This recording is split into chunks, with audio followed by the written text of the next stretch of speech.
ఓం శ్రీ సాయినాథాయ నమః. శ్రీ సాయి సచ్చరిత్ర 18, 19 అధ్యాయములు. హేమడ్ పంతును బాబా ఎట్లు ఆమోదించి ఆశీర్వదించెను అనే దాని గురించి ఈ అధ్యాయంలో తెలుసుకుందాం. సాటే గారి కథ, దేశ్ముఖ్ గారి భార్య కథ, సద్విచారములను ప్రోత్సహించి సాక్షాత్కారమునకు దారిచూపుట, ఉపదేశములో వైవిధ్యము, నిందకూర్చి బోధన, కష్టమునకు కూలి, ఈ అంశముల గురించి ఈ అధ్యాయంలో వివరించబడింది. ఎవరైనా సబ్స్క్రైబ్ చేసుకున్నట్లయితే please like, share and subscribe. గత 2 అధ్యాయములలో బ్రహ్మజ్ఞానమును అభిలషించు ఒక ధనుకిని బాబా ఎట్లు ఆదరించెనో హేమడ్ పంతు వర్ణించెను. ఈ వచ్చే 2 అధ్యాయములలో హేమడ్ పంతును బాబా ఎట్లు ఆమోదించి ఆశీర్వదించెనో, బాబా ఎట్లు మంచి ఆలోచనలు ప్రేరేపించి మోక్షమునకు మార్గము చూపుచుండెనో, ఆత్మోన్నతి గూర్చి, నిందా వాక్యములను గూర్చి, కష్టమునకు కూలీ మొదలగు వాని గూర్చి బాబా వారి ప్రబోధులు ఎట్టివో వర్ణింతుము వినుడు. ప్రస్తావము: సద్గురువు మొట్టమొదట తన శిష్యుల యోగ్యతను కనిపెట్టి వారి మనస్సు కలత చెందకుండా తగిన బోధ చేసి తుదకు వారి లక్ష్యమైన ఆత్మసాక్షాత్కారమునకు దారి చూపును విషయం అందరికీ తెలిసినదే. ఈ విషయములలో సద్గురువు బోధించు దానిని ఇతరులకు వెల్లడి చేసినచో ఆ బోధలు నిష్ప్రయోజనములగునని వారి ఆలోచన. ఇది సరి అయినది కాదు. సద్గురువు వర్షకాలపు మేఘము వంటివారు. వారు తమ అమృతతుల్యములైన బోధలు పుష్కలముగా విశాల ప్రదేశములందు కురిపెదరు. వానిని మనం అనుభవించి హృదయమునకు తృప్తికరముగా జీర్ణించుకొని పిమ్మట నిస్సంకోచముగా ఇతరుల మేలు కొరకు వెల్లడి చేయవలెను. ఇది వారు మన జాగ్రవస్థలోనే కాక స్వప్నావస్థలో కూడా తెలియజేయ విషయములకు వర్తించును. తన స్వప్నమందుకనిన రామరక్షా స్తోత్రమును బుధకౌసి ఋషి ప్రచురించిన ఉదాహరణమును ఇచ్చట తెలిపెదము. ప్రేమగల తల్లి గుణమిచ్చు చేదైన ఔషధములను బిడ్డ మేలు కొరకే బలవంతముగా గొంతులోనికి త్రోయినట్లు ఆధ్యాత్మిక విషయములను బాబా తన భక్తులకు బోధించేవారు. వారి బోధలను అనుసరించిన భక్తుల ధ్యేయము నెరవేరెడిది. సాయిబాబా వంటి సద్గురువులు మన జ్ఞాన నేత్రములను తెరిపించి ఆత్మ యొక్క దైవిక సౌందర్యములను చూపి మన కాంక్షలను నెరవేర్చెదరు. ఇది జరిగిన పిమ్మట మన ఇంద్రియ విషయవాంఛలు నిష్క్రమించి వివేక వైరాగ్యములను జంట ఫలములు చేతికి వచ్చును. నిద్రలో కూడా ఆత్మజ్ఞానం మొలకెత్తును. సద్గురువుల సహవాసము చేసి వారిని సేవించి వారి ప్రేమను పొందినచో ఇదంతయు మనకు లభించును. భక్తుల కోరికలు నెరవేర్చు భగవంతుడు మనకు తోడ్పడి మన కష్టములను బాధలను తొలగించి మనల్ని సంతోషపెట్టును. ఈ అభివృద్ధి పూర్తిగా సద్గురువు సహాయం వలననే జరుగును. సద్గురువును భగవంతుని వలె కొలువవలెను. కాబట్టి మనం సద్గురువును వెతుకవలెను, వారి కథలను వినవలెను, వారి పాదములకు సాష్టాంగ నమస్కారము చేసి వారి సేవ చేయవలెను. ఇక ఈ అధ్యాయంలోని ముఖ్య కథను ప్రారంభించదము. సాటే అనువాడు ఒకప్పుడు మిక్కిలి పలుకుబడి కలిగి ఉండెను. కాలాంతరమున వ్యాపారంలో చాలా నష్టం పొందెను. ఇంకా మరికొన్ని విషయములు అతన్ని చికాకు పరచెను. అందుచే అతడు విచారగ్రస్తుడయ్యెను, విరక్తి చెందెను, మనస్సు చెడి చంచలమగుటచే ఇల్లు విడిచి చాలా దూరము పోవాలెను అని అనుకొనెను. మానవుడు సాధారణంగా భగవంతుని గురించి చింతించడు గాని కష్టములు, నష్టములు, దుఃఖములు చుట్టుకొనినప్పుడు భగవంతుని ధ్యానము చేసి విముక్తి పొందుటకు ప్రార్థించును. వాని పాపకర్మములు ముగియు వేలకు భగవంతుడు వానినొక యోగీశ్వరునితో కలుసుకొనుట సంభవింపజేయును. వారు తగిన సలహానిచ్చి వాని క్షేమమును చూచెదరు. సాటే గారికి కూడా అట్టి అనుభవము కలిగెను. అతని స్నేహితులు షిరిడీకి వెళ్ళమని సలహా ఇచ్చిరి. అచ్చట సాయిబాబాను దర్శించి అనేక మంది శాంతి పొందుచుండిరి. వారి కోరికలు కూడా నెరవేరుచుండెను. సాటే గారికి ఇది నచ్చెను. వెంటనే 1917వ సంవత్సరంలో షిరిడీకి వచ్చెను. అచ్చట శాశ్వత బ్రహ్మవలే స్వయం ప్రకాశుడై నిర్మలుడు శుద్ధ స్వరూపుడు నగు సాయిబాబాను చూచిన అతనికి మనశ్చాంచల్యము తగ్గిపోయి శాంతి కలిగెను. వాని పూర్వజన్మ పుణ్యము వలన బాబా యొక్క పవిత్రమైన పాదసేవ లభించెను. అతడు గొప్ప మనోబలము గలవాడవుటచే వెంటనే గురుచరిత్ర పారాయణము మొదలుపెట్టెను. 7 రోజుల్లో చరిత్ర చదువుట పూర్తి కాగానే బాబా ఆనాడు రాత్రి అతనికి ఒక దృష్టాంతమును చూపెను.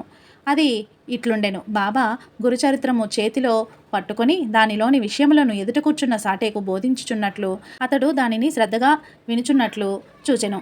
సాటి నిద్ర నుంచి లేచిన వెంటనే కలను జ్ఞాపకము ఉంచుకొనెను. మిగులు సంతసించెను. అజ్ఞానమనే నిద్రలో గుర్రు పెట్టి నిద్రపోచున్న తన వంటి వారిని లేపి గురుచరితామృతమును రుచి చూపుట బాబా యొక్క దయాదర హృదయమే కదా అనుకొనెను. మరుసటి దినమున ఆ దృశ్యమును కాకా సాహెబు దీక్షితుకు తెలియజేసి దాని భావం ఏమయ్యుండునో సాయిబాబాని అడిగి తెలుసుకొని రమ్మనెను. ఒక సప్తాహము చాలునో లేక ఇంకొక సప్తాహం చేయవలెనో కనుగొనమనెను. సమయము దొరికినప్పుడు కాకా సాహెబు బాబాను ఇట్లా అడిగెను. ఓ దేవా, ఈ దృశ్యం వలన సాటేకు ఏమని చెప్ప నిశ్చయించితివి? అతడు ఊరుకొనవలెనా లేక ఇంకొక సప్తాహము చేయవలెనా? అతడు అమాయక భక్తుడు. అతని కోరిక నెరవేర్చవలెను, అతనికి దృష్టాంతార్థమును బోధించవలెను, వానిని ఆశీర్వదింపుము అని వేడుకొనగా బాబా అతడు గురుచరిత్ర ఇంకొక సప్తాహము పారాయణ చేయవలెను అనెను. ఆ గ్రంథముని జాగ్రత్తగా పఠించినచో అతడు పావనుడగును, మేలు పొందగలడు, భగవంతుడు ప్రీతి చెంది వానిని ప్రపంచ బంధముల నుండి తప్పించును అనెను. ఆ సమయమున హేమడ్ పంతు అచ్చట నుండి బాబా కాళ్ళ నుత్తుచుండెను. బాబా పలుకులు విని అతడు తన మనస్సులో ఇట్లనుకొనెను, సాటే యొక్క వారమే పారాయణ చేసి ఫలితమును పొందెనా? నేను 40 సంవత్సరముల నుంచి పారాయణ చేయుచున్నాను, కానీ నాకు ఫలితం లేదా? అతడిక్కడ 7 దినములు మాత్రమే నివసించెను, నేను 7 సంవత్సరముల నుంచి ఉన్నాను.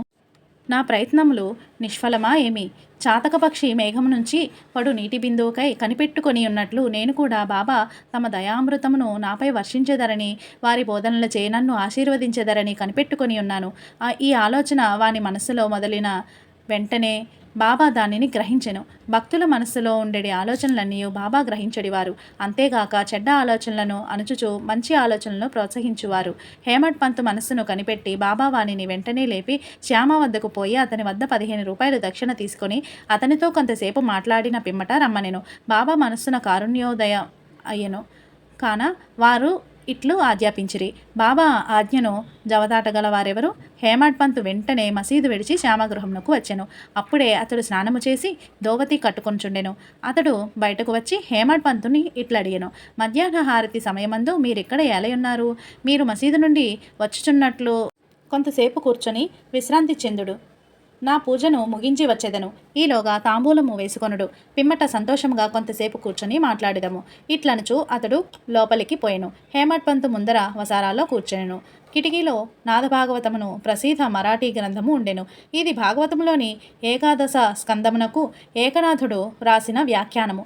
సాయిబాబా సిఫారసు చేయుటచే బాపూసాహెబు దీక్షితు ప్రతిదినము షిరిడీలో భగవద్గీత దాని మరాఠీ వ్యాఖ్యానము, భావార్థ దీపిక లేదా జ్ఞానేశ్వరి అనగా శ్రీకృష్ణునకు అతని సేవకుడగు ఉద్ధవునకు జరిగిన సంభాషణ రూపము ఇందులో పొందుపరచబడెను. ఏకనాథ భాగవతమును మరియు భావార్థ రామాయణమును నిత్యము చదువుచుండెడివాడు. భక్తులు వచ్చి బాబాను ప్రశ్నలు వేయినప్పుడు బాబా కొంతవరకు జవాబిచ్చి అటుపైన వారిని ఆ గ్రంథములు పారాయణ వినుమని పంపుచుండెను. ఈ గ్రంథములే భాగవత ధర్మములోని ముఖ్య గ్రంథములు. భక్తులు పోయి వినున్నప్పుడు వారి ప్రశ్నలకు సంతృప్తికర సమాధానములు లభించుచుండెను. హేమడ్ పంత్ కూడా నిత్యము నాద భాగవతమును పారాయణము చేయువాడు. ఆ దినము ఎందుకో నిత్యము చదువు భాగము పూర్తి చేయకుండానే కొందరు భక్తులతో కలిసి మసీదుకు పోయెను. శ్యామ ఇంటి కిటికీలోనున్న నాదభాగవతము తీయగా తాను ఆనాడు పూర్తి చేయని భాగము తెరుచుకొనెను. తన నిత్య పారాయణ పూర్తి చేయుటకే కాబోలు బాబా ఇచ్చటకు పంపినని అనుకొనెను. కావున దానిని పూర్తి చేసెను. పిమ్మట శ్యామ తన పూజను ముగించి బయటకు వచ్చెను. వారిరువురికి ఈ దిగువ సంభాషణ జరిగెను. హేమడ్ పంతు, నేను బాబా వద్ద నుండి ఒక వార్త తీసుకొని వచ్చినాను. నీ వద్ద నుండి 15 రూపాయలు దక్షిణ తీసుకొని రమ్మని వారు నన్ను ఆజ్ఞాపించి ఉన్నారు. కొంతసేపు నీతో కూర్చొని మాట్లాడిన పిమ్మట మసీదుకు రమ్మని అన్నారు. శ్యామ ఇట్లా నేను ఆశ్చర్యంతో, నా వద్ద డబ్బు లేదు, నా 15 సాష్టాంగ నమస్కారములు డబ్బునకు బదులుగా తీసుకొని బాబా వద్దకు వెళ్ళుము. హేమడ్ పంతు ఇలా అన్నాడు. సరే, నీ నమస్కారములు ఆమోదించబడిను. మనము కూర్చొని కొంతసేపు మాట్లాడుకొనిదము. మన పాపములను నశింపచేయునట్టి బాబా లీలలను కథలను చెప్పుము. శ్యామ ఇట్లు చెప్పనారంభించెను. అయితే కొంతసేపు కూర్చొనము. ఆ భగవంతుని లీలలు మిక్కిలి ఆశ్చర్యకరమైనవని నీకిదివరకే తెలియను. నేను పల్లెటూరి వాడను, నీవా చదువుకున్న పట్టణవాసివి. నీవిక్కడకు వచ్చిన తరువాత కొన్ని లీలలను చూచి ఉందు కదా, వానిని నీ ముందు నేనెట్లు వర్ణించగలను? సరే, ఈ తమలపాకులు, వక్క, సున్నము తీసుకొని తాంబూలం వేసుకొనుము. నేను లోపలకు పోయి దుస్తులు ధరించి వచ్చేదను. కొద్ది నిమిషంలో శ్యామ బయటకు వచ్చి హేమడ్ పంతుతో మాట్లాడుచూ కూర్చొనెను. ఈ భగవంతుని అనగా బాబా లీల కనుగొన సఖ్యము కానిది. వారి లీలలకి అంతులేదు. వారిని ఎవరు గమనించగలరు? వారి లీలలతో వినోదించునో అట్లు కనబడినను వారు వాణిని అంటున్నట్లు కాన్పించరు. మా వంటి జానపదులకు ఏమి తెలియను? బాబాయే ఈ కథలను ఎందుకు చెప్పరాదు? మీ వంటి పండితులను మూర్ఖుని వద్దకు ఎందుకు పంపించుచున్నారు? వారి మార్గములు ఊహింపరానివి, అవి మానవుల చేష్టలు కావని చెప్పగలను. ఈ ఉపోద్ఘాతముతో శ్యామ ఇట్లా నేను, నాకొక కథ జ్ఞాపకమునకు వచ్చుచున్నది. అది నీకు చెప్పెదను. నాకు అది స్వయంగా తెలియను. భక్తుడెంత మనోనిశ్చయంతో పట్టుదలతో నుండునో బాబా అంత త్వరగా సహాయపడను. ఒక్కొక్కప్పుడు బాబా భక్తులను కఠిన పరీక్ష చేసిన పిమ్మట వారికి ఉపదేశమునిచ్చును. ఉపదేశం అను మాట విన్న తోడనే హేమట్ పంతు మనస్సులో ఒక స్మృతి తలుక్కుమనెను. వెంటనే సాటేగారి గురుచరిత్ర పారాయణము జ్ఞప్తికి వచ్చెను. తన మనస్సుకు శాంతి కలిగించు నిమిత్తము బాబా తనను అచ్చటకు పంపియుండు అనుకొనెను. అయినప్పటికీ ఈ భావమును అణుచుకొని శ్యామ చెప్పు కథలను వినుటకు సిద్ధపడెను. ఆ కథలన్నీయు బాబాకు తన భక్తులందెట్టి దయాదాక్షిణ్యములు గలవో తెలుపును. వానిని వినగా హేమట్ పంతుకు ఒక విధమైన సంతోషము కలిగెను. శ్యామ ఈ దిగువ కథను చెప్పదొడంగెను. శ్రీమతి రాధాబాయి దేశ్ముఖ్. రాధాబాయి అను ముసలమ్మ ఉండెను. ఆమె కాశాబా దేశ్ముఖ్ తల్లి. బాబా ప్రఖ్యాతి విని ఆమె సంగమనేరు గ్రామ ప్రజలతో కలిసి షిరిడీకి వచ్చెను. బాబాను దర్శించి మిక్కిలి తృప్తి చెందెను. ఆమె బాబాను గాఢంగా ప్రేమించెను. బాబాను తన గురువుగా చేసుకుని ఏదైనా ఉపదేశమును పొందవలెనని మనోనిశ్చయము చేసుకొనెను. ఆమెకి ఇంకేమీయో తెలియకుండెను. బాబా ఆమెను ఆమోదించగా మంత్రోపదేశము చేయనుచో ఉపవాసం ఉండి చచ్చెదనని మనోనిశ్చయము చేసుకొనెను. ఆమె తన బసలోని ఉండి భోజనము నీరు 3 దినముల వరకు మానివేసెను. ఆమె పట్టుదలకు నేను భయపడి ఆమె పక్షమున బాబాతో ఇట్లాంటిని, దేవా మీరేమి ప్రారంభించితిరి, నీవనేక మంది ఇచ్చటకు ఈడ్చెదవు. ఆ ముదుసలిని నీవు ఎరిగియే ఉందువు. ఆమె మిక్కిలి పట్టుదలగలది. ఆమె నీపైన ఆధారపడి ఉన్నది. నీవు ఆమెను ఆమోదించి ఉపదేశం ఇచ్చినంత వరకు ఆమె ఇట్లే చేయును. ఏమైనా హాని జరిగినచో ప్రజలు నిన్నే నిందించెదరు. నీవు తగిన ఆదేశం ఇవ్వకపోవటచే ఆమె చచ్చినదని లోకులనెదరు. కాబట్టి ఆమెను కరుణించుము, ఆశీర్వదించుము, తగిన సలహా ఇమ్ము. ఆమె మనోనిశ్చయమును చూచి బాబా ఆమెను పిలిపించి ఈ క్రింది విధముగా బోధించి ఆమె మనస్సును మార్చెను. ఓ తల్లి, అనవసరమైన యాతనకేలా పాల్పడి చావును కోరుకునుచున్నావు? నీవు నిజముగా నా తల్లివి. నేను నీ బిడ్డను. నా యందు కనికరించి నేను చెప్పినది పూర్తిగా వినుము. నీకు నా వృత్తాంతమును చెప్పెదను. నీవు దానిని బాగా వినినచో నీకది మేలు చేయును. నాకొక గురువు ఉండెను. వారు గొప్ప యోగీశ్వరులు, మిక్కిలి దయాద్ర హృదయులు. వారికి చాలా కాలము శుశ్రూష చేసి తిని, కానీ నా చెవిలో వారే మంత్రమూ ఊదలేదు. వారిని విడుచు తలపే లేకుండెను. వారితోనే ఉండుటకు, వారి సేవ చేయుటకు, వారి వద్ద కొన్ని ఉపదేశములను గ్రహించుటకు నిశ్చయించుకొంటిని. కానీ వారి మార్గము వారిది. వారు నా తల కొరిగించిరి. 2 పైసలు దక్షిణ అడిగిరి. వెంటనే ఇచ్చి తిని, ఈ గురువుగారు పూర్ణకాముకులైనచో వారు మిమ్మల్ని దక్షిణ అడుగనేలా, వారు నిష్కాములని ఎట్లా అనిపించుకొందరు అని మీరు అడగవచ్చును. దానికి సమాధానము సూటిగా చెప్పగలను. వారు డబ్బును లక్ష్య పెట్టేవారు కారు. ధనముతో వారు చేయునది ఏమున్నది? వారు కోరిన 2 కాసులు: 1 దృఢమైన విశ్వాసము, 2 ఓపిక లేదా సహనము. నేను ఈ 2 కాసులను లేదా వస్తువులను వారికి అర్పించి తిని. వారు సంతోషించిరి. నా గురువును 12 సంవత్సరములు ఆశ్రయించి తిని. వారు నన్ను పెంచిరి. భోజనమునకు గాని వస్త్రమునకు గాని నాకు లోటు లేకుండెను. వారు పరిపూర్ణులు. వారిది ప్రేమావతారమని చెప్పవచ్చును. నేను దానినెట్లు వర్ణించగలను? వారు నన్ను మిక్కిలి ప్రేమించెడివారు. ఆ విధమైన గురువే ఉండరు. నేను వారిని చూచునప్పుడు వారు గొప్ప ధ్యానములో నున్నట్లు కనిపించుచుండేవారు. మేమిద్దరము ఆనందములో మునిగేడివారము. రాత్రింబవళ్ళు నిద్రాహారములు లేక నేను వారి వైపు దృష్టిని గిడిచితిని. వారిని చూడనిచో నాకు శాంతి లేకుండెను. వారి ధ్యానము, వారి సేవ తప్ప నాకింకొక్కటి లేకుండెను. వారే నా ఆశ్రయము. నా మనస్సు ఎల్లప్పుడూ వారి అందే నాటుకొని ఉండేది. ఇదే 1 పైసా దక్షిణ. సబూరి అనున్నది 2వ పైసా. నేను మిక్కిలి ఓరిమితో చాలా కాలము కనిపెట్టుకొని వారి సేవ చేసి తిని. ఈ ప్రపంచమనే సాగరమును ఓపిక అను ఓడ నిన్ను సురక్షితముగా దాటించును. సబూరి అనున్నది పురుష లక్షణము. అది పాపములన్నిటినీ తొలగించి భయమును పారద్రోలును. అనేక విధముల అవాంతరములు తొలగించి భయమును పారద్రోలును. తుదకు జయమును కలుగజేయును. సబూరి అనున్నది సుగుణములకు గని మంచి ఆలోచనకు తోడు వంటిది. నిష్ఠ, నమ్మకం. సబూరి అంటే ఓపిక. అన్యోన్యముగా ప్రేమించు అక్క చెల్లెండ్ర వంటివారు. నా గురువు నా నుండి ఇతరమేమీయూ ఆశించియుండలేదు. వారు నన్ను ఉపేక్షింపక సర్వకాల సర్వావస్థలయందు కాపాడుచుండెడివారు. నేను వారితో కలిసి ఉండేడివాడను. ఒక్కొక్కప్పుడు వారిని విడిచి ఉండినను వారి ప్రేమకు ఎన్నడూనూ లోటు కలగలేదు. వారు తమ దృష్టి చేతనే నన్ను కాపాడుచుండెడివారు. తాబేలు తన పిల్లలను కేవలం దృష్టితో పెంచినట్లు నన్ను కూడా మా గురువు దృష్టితో పోషించుచుండెడివారు. తల్లి తాబేలు ఒక ఒడ్డున ఉండును, బిడ్డ తాబేలు 2వ ఒడ్డున ఉండును. తల్లి తాబేలు పిల్ల తాబేలుకు ఆహారము పెట్టుట గాని పాలిచ్చుట గాని చేయదు. తల్లి పిల్లలపై దృష్టిని పోనిచ్చును. పిల్లలు ఎదిగి పెద్దది అగును. అట్లనే మా గురువుగారు తమ దృష్టిని నా యందు నిలిపి నన్ను ప్రేమతో కాపాడిరి. ఓ తల్లి, నా గురువు నాకు మంత్రమేమియో ఉపదేశించలేదు. నేను నీ చెవిలో మంత్రం ఎట్లు ఓదగలను?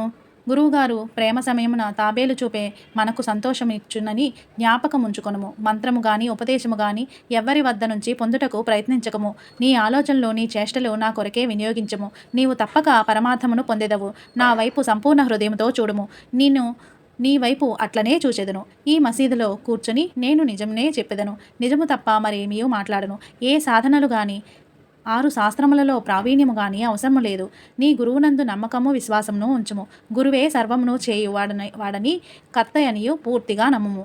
ఎవరైతే గురువు యొక్క మహిమను గొప్పదనమును గ్రహించెదరో, ఎవరైతే గురుని హరిహర బ్రహ్మల త్రిమూర్తుల అవతారమని ఎంచెదరో వారే ధన్యులు. ఈ ప్రకారముగా ఉపదేశించి బాబా ఆ ముసలమ్మను ఒప్పించెను. ఆమె బాబాకు నమస్కరించి ఉపవాసమును వదులుకొనెను. ఈ కథకు జాగ్రత్తగాను శ్రద్ధగాను విని దాని ప్రాముఖ్యమును సందర్భమును గుర్తించి హేమడ్ పంతు మిక్కిలి ఆశ్చర్యపడెను. ఈ ఆశ్చర్యకరమైన బాబా లీలను చూచి అతని ఆపాదమస్తకమును పులకరించి సంతోషముతో ఉప్పొంగెను. గొంతుగా ఆరిపోయెను. ఒక్క మాటైనా మాట్లాడుటకు చేతకాకుండెను. శ్యామ అతని ఆ స్థితిలో చూచి ఏమి జరిగినది, ఎలా ఊరకున్నావు, అట్టి బాబాలీలలో నీకెన్ని వర్ణింపవలెను అని అడిగెను. అదే సమయమందు మసీదులో గంట మ్రోగెను. మధ్యాహ్న హారతి పూజ ప్రారంభమయ్యేనని గ్రహించిరి కనుక శ్యామ హేమడ్ పంతు మసీదుకు త్వరగా పోయిరి. బాపు సాహెబు జోగు అప్పుడే హారతి ప్రారంభించెను. స్త్రీలు మసీదు నిండిరి. దిగువ ఖాళీ జాగాలో పురుషులు నిండిరి. అందరూ బాజా భజంత్రీలతో ఒకే వరుసతో హారతి పాడుచూ ఉండిరి. బాబాకు కుడివైపు శ్యామ, ముందర హేమడ్ పంతు కూర్చొనిరి. వారిని చూచి బాబా హేమడ్ పంతుకు శ్యామ ఇచ్చిన దక్షిణ నిమ్మనెను. శ్యామ రూపాయలకు బదులు నమస్కారములను ఇచ్చేదననియు శ్యామ ప్రత్యక్షముగా కలడు కనుక అడగవచ్చుననిను. బాబా ఇట్లనెను, సరే మీరిద్దరూ కొంతసేపు మాట్లాడితిరా, అట్లయినచో మీరేమి మాట్లాడితిరో చెప్పుము.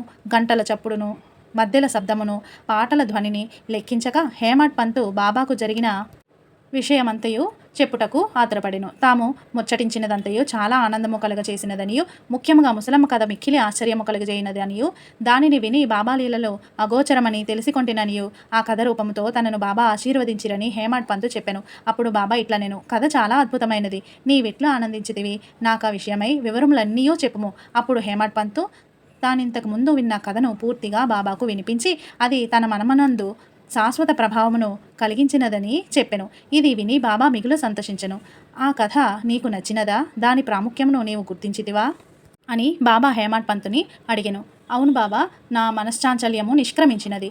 నాకు నిజమైన శాంతి విశ్రాంతి కలిగినది. సత్య మార్గమును కనుగొనగలిగితిని అని హేమడ్ పంతు బదిలిచ్చెను. బాబా ఇట్లు చెప్పెను, నా పద్ధతి మిక్కిలి విశిష్టమైనది. ఈ ఒక్క కథ జ్ఞప్తి అందు ఉంచుకొనుము. అది మిక్కిలి ఉపయోగించుము. ఆత్మసాక్షాత్కారమునకు ధ్యానం అవసరము. దానిని అలవరుచుకొనచో వృత్తులన్నీయును శాంతించును. కోరికలన్నీయు విడిచి నిష్కామివై నీవు సమస్త జీవరాశి అందుగల భగవంతుని ధ్యానింపము. మనస్సు ఏకాగ్రమైనచో లక్ష్యము నెరవేరును. సదా నా నిరాకార స్వభావమును ధ్యానించిన అదియే జ్ఞానస్వరూపము, చైతన్యము, ఆనందము. మీరిది చేయవలనిచో మీరు రాత్రింపవళ్ళు చుచ్చుచున్న నా ఆకారమును ధ్యానించుడు. మీరిట్లు కొన్నాళ్ళు చేయగా మీ వృత్తులు కేంద్రీకృతమగును. ధ్యాత, ధ్యానము, ధ్యేయము అను మూడింటికి గల భేదము పోయి ధ్యానించువాడు చైతన్యముతో ఐక్యమై బ్రహ్మముతో అభిన్నమగును. తల్లి తాబేలు నదికి ఒక ఒడ్డున ఉండును, దాని పిల్ల ఇంకొక ఒడ్డున ఉండును. వానికి పాలిచ్చుటకు గాని పొదు కొనుటకు గాని చేయదు. దాని చూపు మాత్రమే వానికి జీవశక్తి ఇచ్చుచున్నది. చిన్న తాబేలు ఏమీ చేయగా తల్లిని జ్ఞాపకము ఉంచుకొనుచు ఉండును. తల్లి తాబేలు చూపు చిన్నవానికి అమృతధారవలే పనిచేయును. అది ఏ వాని బ్రతుకునకు సంతోషమునకు ఆధారము. గురువునకు శిష్యునకు గల సంబంధము ఇట్టిదే. బాబా ఈ మాటలు పూర్తి చేసేసరికి హారతి పూర్తి ఆయను. అందరూ శ్రీ సచ్చిదానంద సద్గురు సాయినాథ్ మహారాజ్కి జై అని కేక పెడుతూ ఉండిరి. ఓ ప్రియమైన చదువరులారా, ఈ సమయమందు మనము కూడా మసీదులోని గుంపులో కలిసి ఉన్నట్లు భావించి మనము కూడా జై జై ధ్వనులతో పాల్గొందము. హారతి పూర్తి కాగానే ప్రసాదం పంచిపెట్టిరి. బాబాకు నమస్కరించి బాపు సాహెబ్ జోగు బాబా చేతిలో కలకండ మొక్కను పెట్టెను. బాబా దానినంతను హేమడ్ పంతు చేతిలో పెట్టి ఇట్లనెను, ఈ కథను నీవు మనసునకు పట్టించుకొని జ్ఞప్తి అందుంచుకొనినచో నీ స్థితి కలకండ వలె తియ్యగా నుండును. నీ కోరికలనియు నెరవేరును. నీవు సుఖముగా ఉందువు. హేమడ్ పంతు బాబాకు సాష్టాంగ నమస్కారం చేసి ఇట్లు ఎల్లప్పుడూ నాకు మేలు చేయము, ఆశీర్వదించుము, కాపాడము అని బతిమాలెను. అందుకు బాబా ఇట్లు జవాబిచ్చెను, ఈ కథను వినుము, దీనిని మనమును చేయము, ఇది ధ్యానము చేయము. అట్లయినచో నీవు భగవంతుని ఎల్లప్పుడూ జ్ఞప్తి అందుంచుకొని ధ్యానించెదవు. భగవంతుడు నీ ముందర ప్రత్యక్షమగును. ఓ ప్రియమైన చదువర్లారా, అప్పుడు హేమడ్ పంతుకు కలకండ ప్రసాదము దొరికెను. ఇప్పుడు మనము ఈ కథయనే కలకండ ప్రసాదము అని పొందెదము. దానిని హృదయపూరితముగా త్రాగి ధ్యానించి మనస్సున నిడిపిదము. ఇట్లు బాబా కృపచే బలముగాను సంతోషముగాను ఉండిదము. తథాస్తు. 19వ అధ్యాయం చివర హేమాడ్ పంత్ కొన్ని ఇతర విషయములను చెప్పి ఉన్నారు. బాబా పలుకులు సాధారణమైనవి అయినప్పటికీ అమూల్యములు. వానిని మనస్సునందుంచుకొని అట్లే చేసినచో అవి మనకు మేలు చేయును. ఏదైనా సంబంధము ఉండనిదే ఒకరు ఇంకొకరికి వద్దకు పోరు. ఎవరు గాని ఎట్టి జంతువు గాని నీ వద్దకు వచ్చినచో నిర్దాక్షిణ్యముగా వానిని తరిమివేయకు. వానిని చక్కగా ఆహ్వానించి తగిన మర్యాదతో చూడుము. నీవు దాహము గలవారికి నీరిచ్చినచో, ఆకలితోనున్నవారికి అన్నము పెట్టినచో, దిగుంబరులకు గుడ్డలిచ్చినచో, నీ వసార ఇతరులు కూర్చొనుటకు విశ్రాంతి తీసుకొనుటకు వినియోగించినచో నిశ్చయముగా భగవంతుడు మిక్కిలి ప్రీతి చెందును. ఎవరికైనా ధనము కొరకు నీ వద్దకు వచ్చినచో నీకిచ్చుటకు ఇష్టం లేకున్నచో నీవు ఇవ్వనక్కర్లేదు. కానీ వానిపై కుక్కవలే మొరగవద్దు. ఇతరులు నిన్నెంతగా నిందించినను నీవు కఠినముగా జవాబునివ్వకు. అట్టి వానిని నీవెల్లప్పుడూ ఓర్చుకొనినచో నిశ్చయముగా నీకు సంతోషం కలుగును. ప్రపంచము తలకిందులైనప్పటికీ నీవు చలించకు. నీ ఉన్న చోటనే స్థైర్యముగా నిలిచి నెమ్మదిగా నీ ముందర జరుగుచున్న నాటకమునంతయు చూచుచూ ఉండుము. నీకు నాకు మధ్యగల గోడను నిర్మూలింపుము. అప్పుడు మనమిద్దరము కలియు మార్గం ఏర్పడును. నాకు నీకు భేదము గలదు అనున్నదియే భక్తుని గురువునకు దూరముగా ఉంచుచున్నది. దానిని నశింపచేయనిదే మనకు ఐక్యత కలుగదు. అల్లా మాలిక్, భగవంతుడే సర్వాధికారి. ఇతరులెవ్వరూ మనల్ని కాపాడువారు కారు. భగవంతుని మార్గం అసామాన్యము, మిక్కిలి విలువైనది, కనుగొన వీలులేనిది. వారి ఇచ్ఛానుసారమే మనము నడిచెదము. మన కోరికలను వారు నెరవేర్చెదరు, మనకు దారి చూపెదరు. మన రుణానుబంధముచే మనము కలిసితిమి. ఒకరికొకరు తోడ్పడి ప్రేమించి సుఖముగాను సంతోషముగాను నుందుముగాక. ఎవరైతే తమ జీవిత పరమావధిని పొందెదరో వారు అమరులై సుఖముగా ఉండెదరు. తక్కిన వారందరూ పేరునకే ఊపిరి సలుపు వరకు మాత్రమే బ్రతికెదరు అని చెప్పెను. సాయిబాబా సద్విచారములను ఎట్లు ప్రోత్సహించుచుండెనో తెలుసుకొనుట మిగుల ఆసక్తికరముగా నుండును. భక్తి ప్రేమలతో వారికి సర్వస్య శరణాగతి చేసినచో వారు నీకెట్లు పదే పదే సహాయపడెదరో తెలియను. ప్రక్క నుంచి లేవగానే నీకేమైనా మంచి ఆలోచన కలిగిన తరువాత పగల అంతయు దానిని వృద్ధి చేసినచో నీ మేధాశక్తి వృద్ధి పొందును, నీ మనస్సు శాంతి పొందును.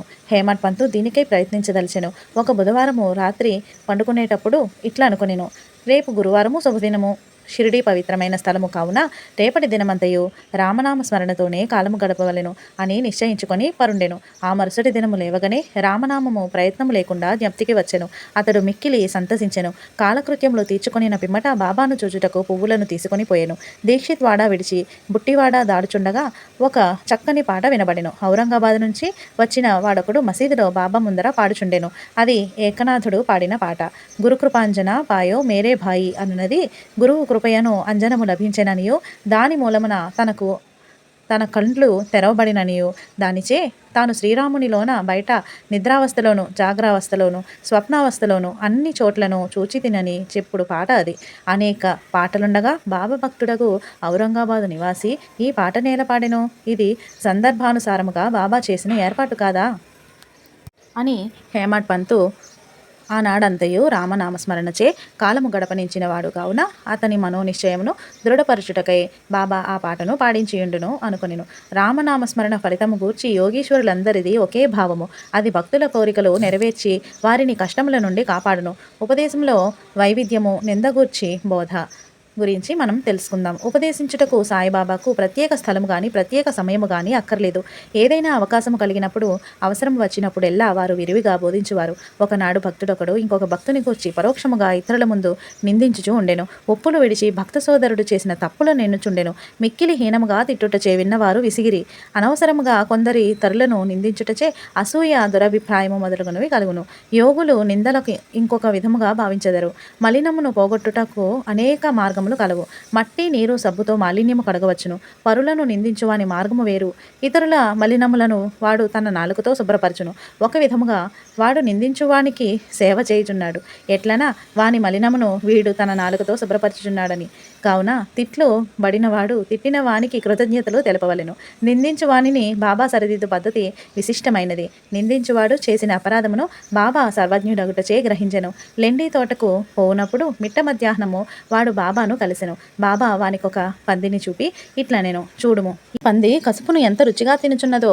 నీ స్వభావం అట్టిది. నీ మనస్ఫూర్తిగా నీ సోదరుని తిట్టుచున్నావు. ఎంత పుణ్యము చేయగా నీకు మానవ జన్మ లభించినది. ఇట్లు చేసినచో షిరిడి నీకు తోడ్పడున భక్తుడు నీతిని గ్రహించి వెంటనే పోయెను. ఈ విధముగా బాబా సమయం వచ్చినప్పుడల్లా ఉపదేశించుచూ ఉండేవారు. ఈ ఉపదేశములను మనస్సునందుంచుకొని పాటించినచో ఆత్మ సాక్షాత్కారము దూరము కాదు. ఒక లోకోక్తి కలదు. నా దేవుడున్నచో నాకు మంచము పైన కూడా బువ్వ పుట్టును. అది భోజనము వస్త్రముల గూర్చి చెప్పినది. ఎవరైనా దీనిని ఆధ్యాత్మిక విషయమై నమ్ముకొని ఊరుకున్నచో చెడిపోయేదరు. ఆత్మ సాక్షాత్కారమునకై సాధ్యమైనంత వరకు పాటుపడవలెను. ఎంత కృషి చేసినా అంత మేలు. బాబా తాను సర్వాంతర్యామినని చెప్పేవారు. అన్నిటి యందు అనగా భూమి, గాలి, దేశము, ప్రపంచము, వెలుతురు, స్వర్గములందు వారు కలరు. అతడు అనంతుడు. బాబా 3.5 మూరల శరీరమని అనుకున్న వారికి పాఠము చెప్పుటకే వారు ఈ రూపముతో అవతారమెత్తిరి.